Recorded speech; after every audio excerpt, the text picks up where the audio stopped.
I am this business. My whole family is this business. I grew up in this business, boy, and you dealing with a veteran. You went platinum with a ghostwriter, so in the game you won, you cheated. My slang banging, you need it. Man enough to pull a gun, be man enough to squeeze it. Down if you don't believe it. You want that smoke? Come and find me, boy, cause we got a problem.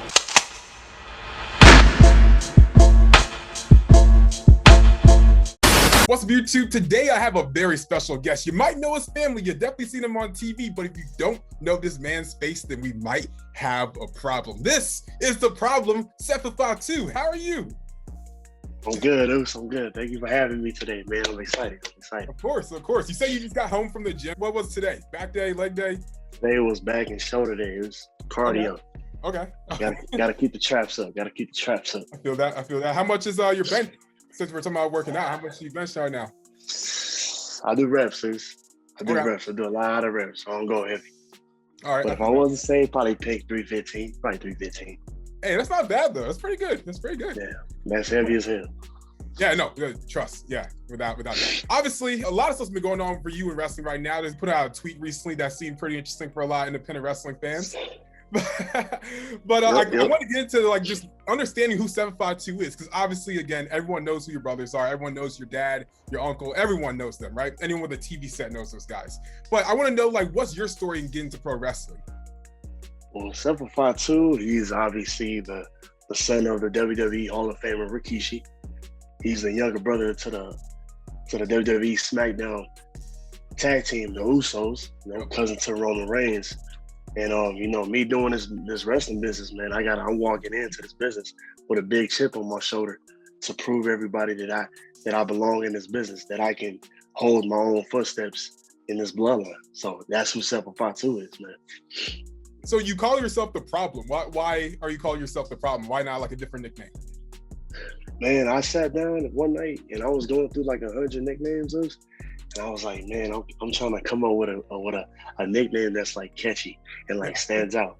But like every small wrestler that came before me, they always got like, for example, like my uncle Maga, it's like a Samoan Bulldozer. Yeah. And my cousin, the Samoan Werewolf. Okay. And I'm like, I need to get away from that era type look. I need to just go into the nickname. So my favorite basketball player is Allen Iverson. They call him the Answer. And I was like, the Answer. I was like, nah, that doesn't 752 that. I was like, the problem. And they clicked on me. I was like, the problem. 752, the problem. I was like, man, hell yeah. And I just ran with it. And then it just took off, man. And I stuck with it. Yeah, well, it's definitely working. Yeah, because like when I first found out about you, I was like, oh, the problem. I'm like, all right, that's cool. Then I started Googling who you were. I'm like, well, he looks familiar to someone else that I know. I'm like, I think I've seen this guy before. But obviously, like before you got into wrestling, you actually wanted to play football, just like a lot of your other like brothers and cousins and whatnot. What was the transition from football to wrestling? Like, what was the story behind that? Well, when I got done finishing college, I was training to try to go pro, and in 2 years, a year or 2 years came around, and like nothing was happening. So like I called my dad. I was like, yo, Dad, I wanna try this wrestling thing out for real. There was like a minute pause, man. I thought he hung up on me. I was like, hello? He goes, yeah, I'm still here. I didn't know I didn't think if you were serious. He was like, finish school first, and then I'll come down, and then you come down to train. So I graduated, and then like I was like, yo, I'm ready to come down there and train me, and let's get this thing rolling. So that's how it happened, man. And my pops trained me, and like took off, man. So if you weren't wrestling, what's something that you would want to do outside of that? Or is it just wrestling? That's the motto. Wrestling, man. That was always plan B. Like I had to get it. I had to make it. Wrestling was always plan B. Another thing, man, was like, I don't know, like a parole officer, I guess. Oh, okay. That's different. You know what I mean? Like, yeah, like to take the kids off, you know what I mean? And trying to show them the right way. Cause I've been down that road, so I know the right and wrongs, you know what I mean? But I think at the end of the day, I'll always think about wrestling. So I was like, man, let me just go with the family footsteps. Let me try to see if this will work. Definitely. So I've seen like previous interviews, you talked about how you were trained by your dad for a little bit, then eventually moved out to Vegas and actually got trained at FSW. What was like the story behind like leaving from where your dad was training and actually going to Vegas? Because like if you're being trained by like Rikishi, like that's a pretty impressive name to be trained by, then going out to Vegas instead. Well, the story behind that was, at the time when I was training with my dad, he was taking me on the road to do shows But I was like, man, I need to step out of the shadow and like go my own way so people can know who I am for me.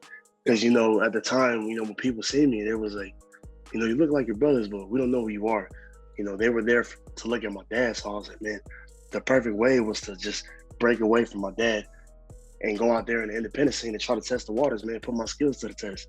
So Las Vegas, since me and my family, we was moving to Las Vegas at the time, my dad was like, hey, I know a company out there. They're called FSW, and they're a good company. He ran by Joe DeFalco. And then, so I did my little Googling, my research, and I was like, man, they got a lot of cool names. They got a lot of top independent stars, man, that's coming from there and that they're getting signed. So I was like, man, that's the perfect place for me to make a name for myself, to go in to see if I can run with the big dogs, you know what I mean, and make some noise out there. So, when I moved out here 3 years ago, man, it was just timing. I moved in here at the right time, at the right place. And I elevated, man. I took off faster than I thought I was. So, man, that's how it happened. Yeah, your independent wrestling career has only been about 3 to 4 years now. And that's pretty quick for like a lot of independent stars, which is crazy to see. I mean, I've always been around it, man. You know what I'm saying? I since a little kid, man, jumping off, you know what I mean? But now, when I was training with my dad, now I was doing it for real. You know what I'm saying? It was like, I didn't know how to bump when I was little, but now knowing it for real, okay. And once I got the basics down, man, it was a wrap, man. I started coming up with all types of stuff. What was like the hardest part of training when you first got into like actually training? I think learning how to stop. Okay. Like when my dad, when you give a clothesline to somebody, you're not really hitting them, and like me playing football, like I'm used to running to people. Really my dad was like, you need to stop. Like when you touch me, you need to just fall back. Like don't run through me. So we're doing this drill one time, and he's like, I need you to run full speed and stop. So I couldn't do it, man. I couldn't do it with the students. And then my dad, he stood in the middle of the ring. He goes, run toward me fast, and then stop when you touch me. And I was so scared because I didn't want to hit my dad. I didn't want to hurt him. Yeah, so when I started doing it, boom, I started getting it. And that's when that was like the hardest thing. And I got it down, man. That was it. Definitely. So like I watched your first match actually today, just to see like a difference of like where you are then versus now. It is crazy to see because you're facing, I think his name was Spider Power. Was that your first Spider match? Warrior. Spider Warrior. First match. So like like the crowd seemed to react like pretty well to you actually. So like what was your take on like how the crowd was reacting versus like your first match up to like right now? I try to be a bad guy. I try to get them to boo me. They couldn't boo me. Yeah, no, they definitely were. I tried so hard. Man, I tried so hard to be a bad guy. But like since that was my first match, man, and like I was kind of like trying to establish myself too. Yeah. Like what a true heel was, or what a bad guy was, or what a cool bad guy was versus a good guy. So like I was kind of a bad guy, but like a cool bad guy, Like I wasn't really a bad guy for them to like boo me. So like, man, once I started, I started hearing how the crowd was reacting towards me. I was like, man, like they really behind me. Like I'm beating this dude up, man, trying to have them boo me, but they just. And then that next match, they kept cheering for me. Next match, and I had to turn faces sometime, man. Yeah, at that point you might as well. If they're cheering you, there's no point. I'm still trying to get them to boo you. Because I saw like another interview also, and they were saying they were going to bring you in as like a monster type of heel, like Umaga was back in his day. Why did you want to what was your thoughts on like being like a monster type of guy? Because like you're like a big dude, but you're not like the size of like an Umaga. Yeah, man. I was like, the idea that the promoter had, he wanted to bring me in like Mongo, but I was like, man, I'm not. First of all, I'm not built like that. Yeah. Second of all, like that's not my type of style. Like I'm not a crazy. Like that's back in the 70s, 60s, man. Like we in it now. Mm-hmm. This is me now. Like, I'm the what Samoans look like now. I don't go around biting people, flipping my hair. Like that's not me, man. You know what I'm saying? So. I was like, man, nah, I don't want to do that. Like, just let me do my thing. And then, we gamble with it back and forth. And then me being how I was, it took off. Man. So I'm glad I didn't, plus I didn't have no tights. So I was just like, man, I don't want to do that, man. I don't want to get away. I want to get away. Yeah, so like how would you describe your wrestling style to like people that haven't seen one of your matches before? I'm more of a like a brawler. Yeah, Like a definitely see that. Because for a lot of fans that have never seen me before, never seen me wrestle, I'm bigger than my brothers. So I move, like I move different than them. Like my swagger's type of different. My body's different than them. I move like more of a heavier guy. Yeah. But I'm still quick in there at the ring. But I think like my style is like more of like my dad's. Since my brothers they're like the high flyers. I like to stay on the ground. I like to strike you on don't the really fly ground. around a lot.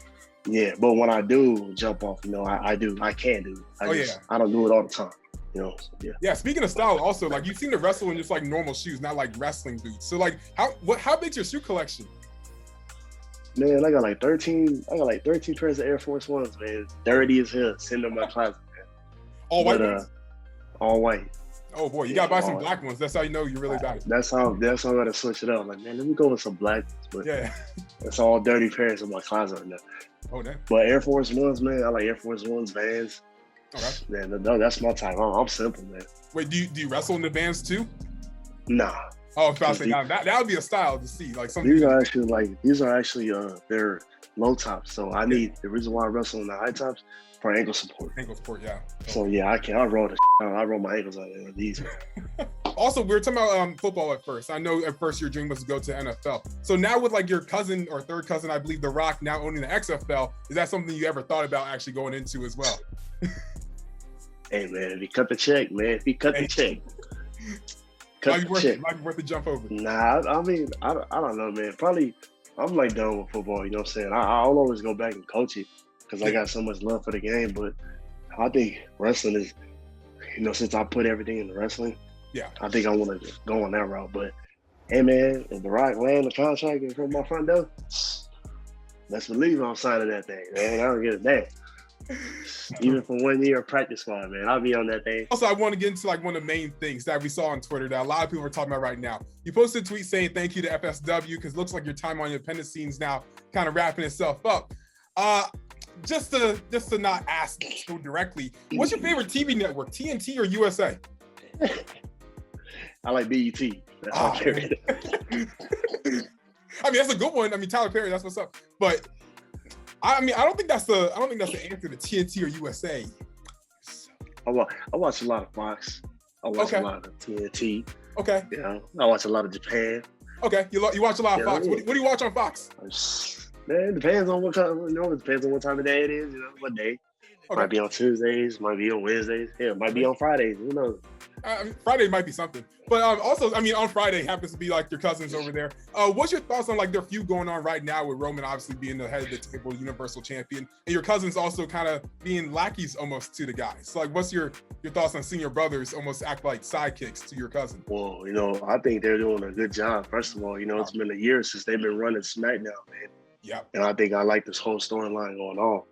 With my cousin, need to ease up. You know what I'm saying? If I slide up in there, man, leave my brothers alone. But I don't like family drama, man. So what they got going on, that's them. I like to stay back and just watch the whole thing. But I think it's pretty cool, man. They're taking over. They're taking over SmackDown. So yeah. No, they definitely are. It's probably one of the best storylines I've seen in WWE in years upon years of like just such raw emotion going into something because it's so like authentic because it is about family and obviously it's like a movie. It's like a movie. Like literally, watching a drama movie. Yeah, it could literally be a movie theater next week, and I guarantee it would sell out faster than like Fast and Furious did. I haven't even watched Raw in like a year since Roman came back. I haven't. I don't know what's going on with Raw, so that's how invested I am with my brothers and my cousin and them on SmackDown, man. So shout out to them, man. Exactly. So also going back to like you leaving the independent scene, who's been some of the people that's been like on the scene so far that you've had like the best time with like wrestling? Oh man, Chris Bay, TNA star, MOW openweight champion, Hammerstone. A couple of my other boys, Shogun Jones, he on the rise out there. Hero Lou, he's another Samoan cat that's out here in FSW. Yeah. And Ice Williams, man, and plenty of more guys out here. I've had a blast with them, running Las Vegas scene and, to the other guys out there, I traveled everywhere else, man. So yeah, those are the guys you need to look out for, man. They on the rise. Oh no, definitely. I mean, I've had Chris Bay on this channel a couple different times. Now he's a good guy. He's a good guy. Mainly, my last question, honestly, is for a lot of generational talent, because there's a lot of guys getting into the business right now that are from families that are like famous wrestlers. What's your advice for them to like make it in wrestling without having to like attach their name to just being like one of the family members? Man, put in the work, man. Put in the work. Don't cheat the grind. You can't cheat the grind. You can't. Yeah, this is, you just gotta work on your craft, man. Perfect your craft. There ain't no half it to the top, man. You know, you want to be the best, especially in your shoes. You know, prove yourself. You know, make a name for yourself, man. Put in the work, man. You know, everybody got to start from the bottom. You just got to climb to the top. You gotta they gonna throw you in the deep end, man. You just gotta learn how to swim on your own. So that's my advice. Stay humble, man. Be good to people in the back. Be nice, man. Work hard, and good things will happen to you. Don't be an asshole. My bad, I ain't gonna blur that out, but you know, no, we'll leave it in. We'll leave it in. Just be good to people, man, and good things will happen. That's all I gotta say. That's great. I think we're gonna leave it right there. Also, I guess last question. What's your favorite day of the week? Is it Wednesdays or is it Fridays? It's actually Sundays because I love Jesus. I mean, that's a good answer too. Dang it, so close. Maybe we'll see you pop up on TV one of these days. But for anyone that hasn't heard of you before, where can they find you on social media? Man, Seppa52, Facebook, Seppa52, Twitter, Real Seppa52. If you haven't seen any of my matches, man, just go on YouTube, type in my name, man, and you'll see me pop up. That's great. Well, guys, this is the interview with Seppa52. Hopefully we see him on television soon. I try to crack him to see where it might be. I don't think it's gonna work. I see what you're trying to do. Today is Jesus Day. Yeah, I ain't gonna let the devil get to me today, man. So close. Maybe next time. I don't know. But hopefully we see you on television very soon. Thank you for being on the video. I really appreciate it. It's something I've always wanted to do for a long time now. But thank you guys for watching the video. Hope you really enjoyed. Make sure to like, comment, share, and always subscribe. And we're out. We going up like 1,000. I'm a flex just like a muscle man Malcolm. We going up like 1,000. I'm a flex just like a muscle man Malcolm. When it just like 1, 2, 3. If you like the channel, this will squeeze. If you like the channel, this will squeeze. If you like the channel, this will squeeze.